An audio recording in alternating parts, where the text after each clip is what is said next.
Hello guys, my name is Anna. I'm not a professional vlogger, but I'm a Ukrainian.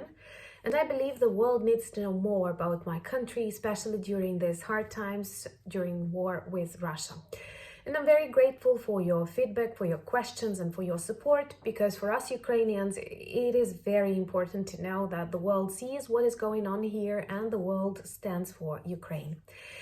Here, I'm always glad to answer your questions, to clarify some things. Of course, I'm subjective because I'm not a diplomat, I'm just a Ukrainian. But anyway, I'm always sincere in my stories and I share the things that I personally consider interesting or important. In my previous vlog, I have told you a lot about Russian propaganda and their fake news, and that sometimes it's difficult to believe something similar can still exist in the digital era. And today I will tell you about one fake story that was quite popular in Russian media. And it's extremely funny. And at the same time, it resonates with some of our ancient stories in our ancient history. So I find that quite, I don't know, when you see this connection, how do you call this process? But it's interesting how everything is interrelated. And once again, Russians demonstrate that they are not our brothers.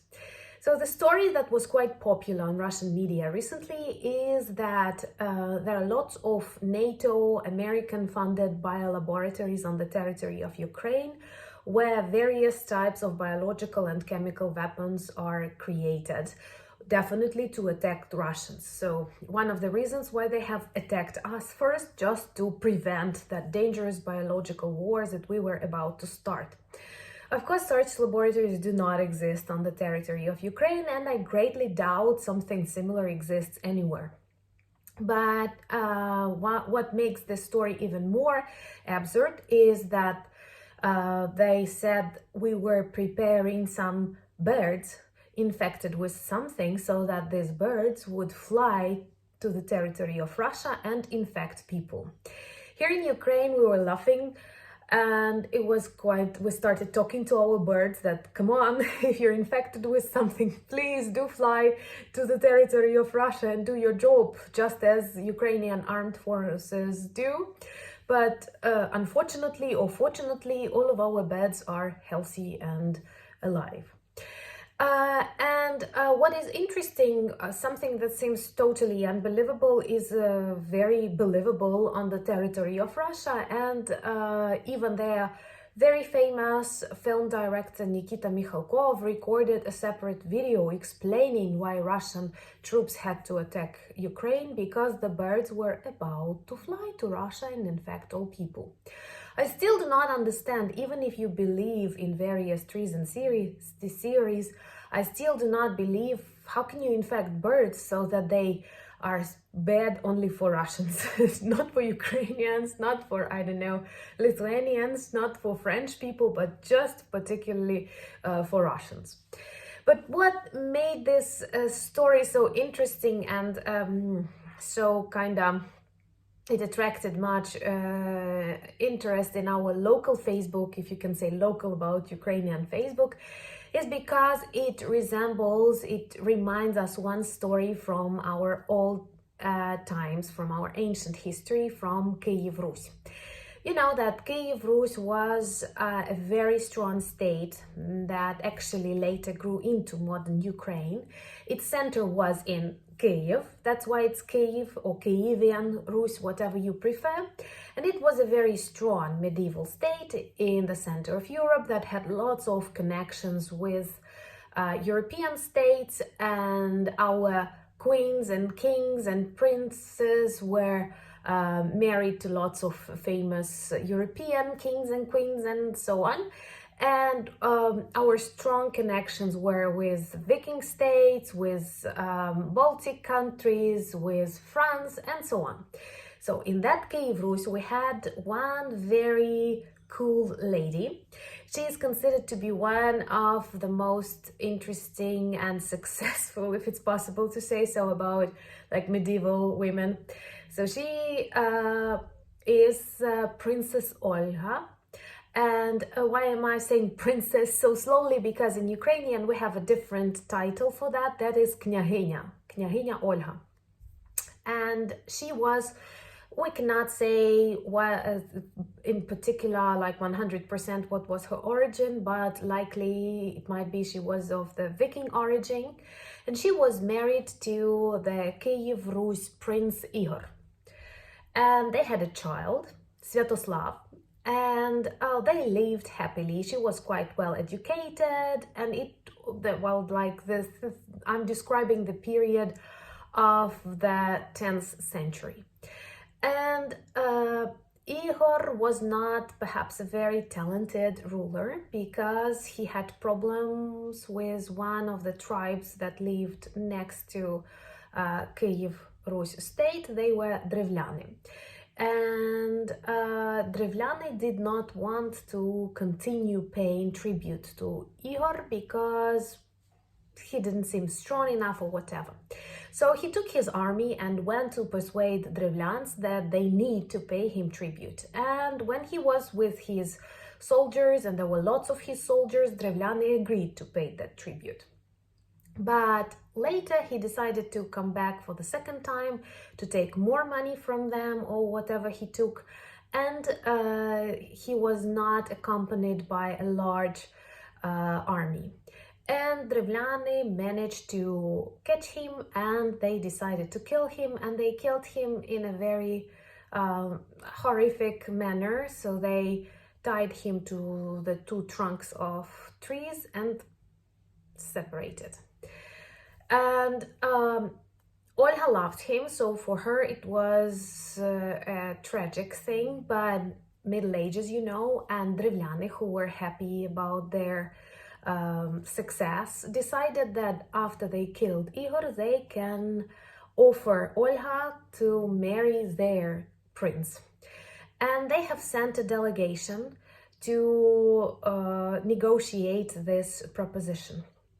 And she was a very wise woman, and she started ruling Kiev Rus in 945 because her son Sviatoslav was just 3 years old. So when this delegation of Drevlyans came to her city, she did not attack them from the very beginning, and she decided to play a very interesting game. So she told them she is very honored, and she realized that she had to get married for the second time, and their proposition is quite interesting, and that she is so honored by their visit that she asks them not to go out of the boat on which they came, because her servants will carry them in that boat up to her house. The Drevlyans were very happy, and people were carrying them through the streets of Kiev, but when they came to the palace of Olha, they noticed a very big grave that was buried for them, and all of that negotiators were put into that grave and buried alive.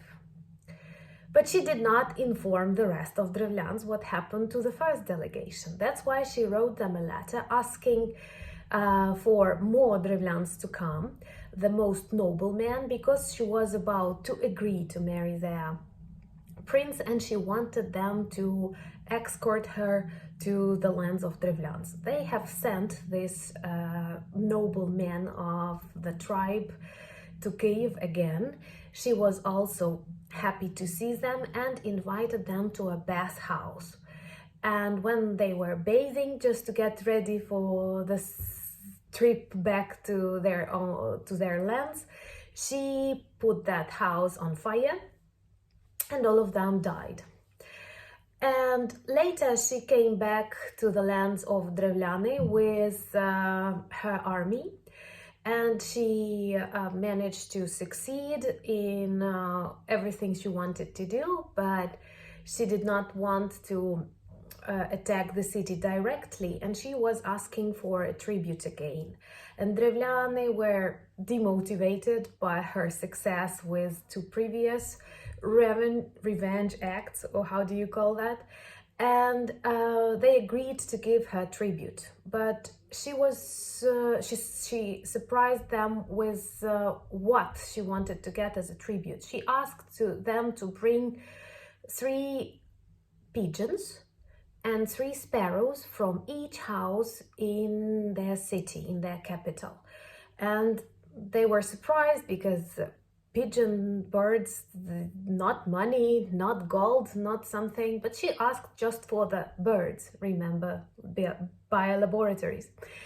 And when they gave her these birds, her army put little pieces of threads to these birds and knots or something like that, and put them on fire. So the birds returned back to their houses and set these houses on fire, because pigeon sparrows, they typically return to the places where they live, and they had these small threads burning, and they managed, of course it may be just a legend, but we see that our Princess Olga, who is one of the most important leaders of the Kiev Rus, and Russians want to steal this Kiev Rus history and association so much, so they still believe that Ukrainians use birds as weapons, just as our princess did.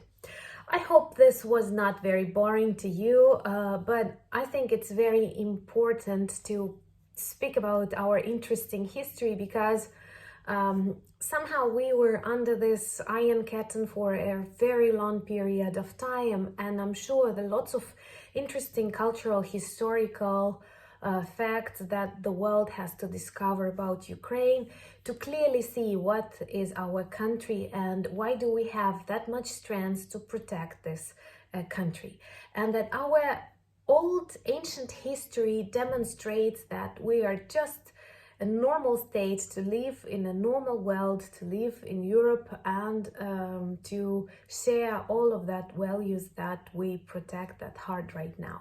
Please ask your questions. I'm very thankful for your support. I'm very thankful for your comments. Slava Ukraini!